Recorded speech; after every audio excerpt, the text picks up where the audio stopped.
Video में सुनाई गई स्टोरी को कृपया अपने जोखिम पर देखें क्योंकि आपकी फट भी सकती है।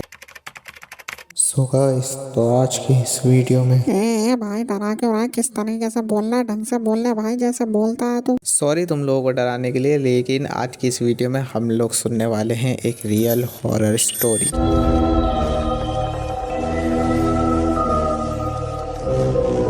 सो आर्मी लवर्स, तो क्या हाल चाल। तो आज जो मैं तुम लोगों को स्टोरी सुनाने जा रहा हूँ वो मेरे एक फ्रेंड की है जो कि स्कूल टाइम पे मेरे साथ था।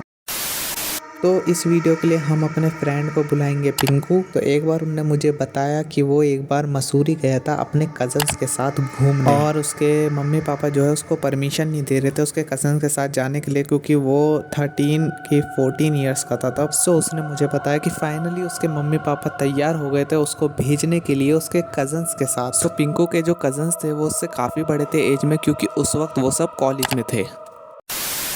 सो उन लोगों ने ये प्लान बनाया था मसूरी घूमने का, लेकिन इतने में ये बात मेरे दोस्त ने भी सुन ली और उसका भी मन कर गया मसूरी घूमने का। सो उसके बाद उसने बड़ी मुश्किलों से मम्मी पापा से परमिशन ली और उसको परमिशन मिल गई। लेकिन उसके मम्मी पापा ने कहा कि तुम अपने कजन्स के साथ ही रहोगे, अकेले कहीं भी नहीं जाओगे। सो फाइनली मेरे दोस्त को परमिशन मिल गई और वो मसूरी चले गए अगले दिन सुबह की बस पकड़ के। सो उसने मुझे बताया कि उसके कज़न्स ने ऑलरेडी एक कॉटेज बुक कर रखा था वहाँ पर, जो कि 4-5 जनों के रहने के लिए ही था, बस ज़्यादा जने उसमें रह भी नहीं सकते थे। सो वो लोग वहाँ पर दिन में पहुँच गए थे, उनका रहने का, खाने का, पीने का सब इंतज़ाम वहाँ पर हो रखा था।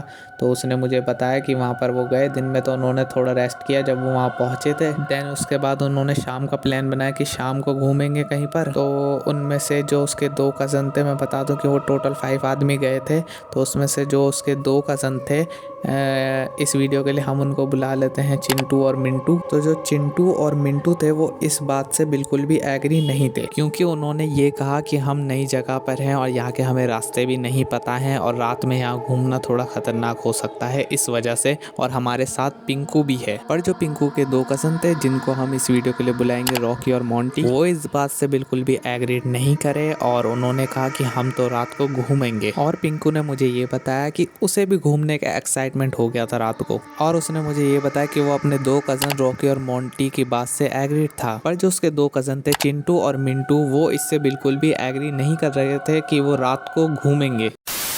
सो फिर उन्होंने कहा कि आज हम एक काम करते हैं, कैंप फायर कर लेते हैं, कैंप फायर डिनर कर लेते हैं और कल सुबह हम घूम लेंगे, क्योंकि वो लोग जो है 1 हफ्ते के लिए गए थे। तो जो रॉकी और मोंटी थे वो इस बात के लिए एग्रीड हो गए थे अभी के लिए। सो फिर मेरे दोस्त पिंकू ने बताया कि वो उसका मुंह जो है पूरी तरह से उतर गया था, क्योंकि वो बहुत एक्साइटेड था रात में मसूरी घूमने के लिए, बट जो है उसके 2 कज़न्स अलाउ नहीं कर रहे थे इस बात से कि वो रात को वहाँ घूमेंगे। सो वो जो है कैंप फायर के लकड़ी इकट्ठा करते हैं और रात हो जाती है, वो कैंप फायर जलाते हैं और वहीं पर अपना खाना वाना मतलब खाते हैं। सो सब के सब जो है कैंप फायर का इंतज़ाम करते हैं और उसके पास बैठकर डिनर करने लगते हैं। तो वहाँ पर एक अंकल आते हैं उनके पास, जो कि शायद कॉटेज की देखभाल करते थे। तो उन्होंने उन्हें बताया कि बेटा खाना वाना खा के मतलब जल्दी सो जाना, 10-11 बजे के करीब, 10-11 बजे के बाद जो है यहाँ पर बाहर मत आना। तो अब उनके मन में एक अजीब सा ख्याल आया कि अंकल इस तरह से मना क्यों कर रहे हैं और जल्दी सोने को क्यों बोल रहे हैं, क्योंकि अपने घर में तो वो लोग 2-2, 3-3 बजे तक रात को उठते थे और अंकल ने उनको बोला है कि 10 बजे 11 बजे के करीब सो जाना। तो ये बात उनको थोड़ी सी अजीब लगी। तो मिंटू ने पूछा अंकल ऐसा क्यों? तो अंकल ने कहा बस बेटा ऐसा कुछ नहीं, बस इसलिए कह रहा हूँ कि यहाँ थोड़े बहुत जंगली जानवर हैं, वो जंगल भी पास है, तो इस वजह से मैं कह रहा हूँ कि थोड़ा जल्दी सो जाना, क्योंकि जंगली जानवर कभी कभार जंगल से आसपास आ जाते हैं। तो मेरे दोस्त पिंकू ने बताया मुझे कि अंकल के फेस से नहीं लग रहा था कि वो सिर्फ जंगली जानवर की ही बात कर रहे थे, उनके फेस पे एक अलग सा ही डर था।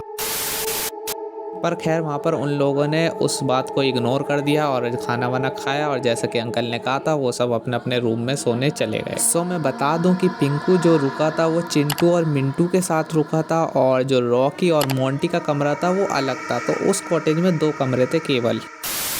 तो अब जब रात होती है तो पिंकू को लगती है टॉयलेट, और पिंकू जो है अकेले टॉयलेट करने बाहर आ जाता है अंधेरे में, क्योंकि उसने मुझे ये बताया था कि वो बिल्कुल भी डरता नहीं था।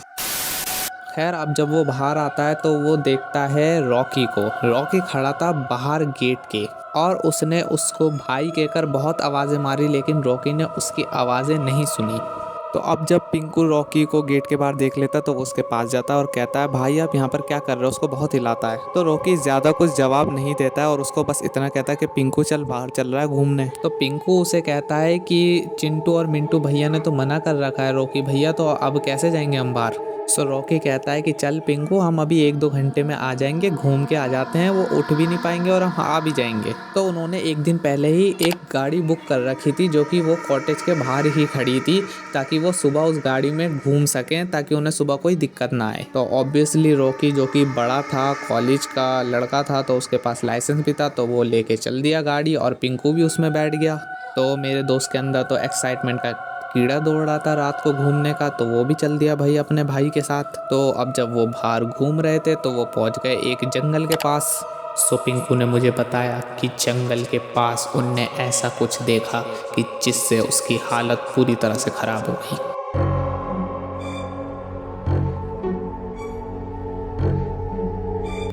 सो गाइस, तो ये था वीडियो का पार्ट 1। अगर आप लोगों को पार्ट 2 चाहिए तो इस वीडियो पे 150 लाइक्स करवा दो, मैं पार्ट 2 आप लोगों के लिए ले आऊँगा। तो आई होप आपको वीडियो पसंद आई होगी। वीडियो पसंद आई हो तो लाइक कर देना, चैनल को भी सब्सक्राइब जरूर कर देना। Thanks for watching.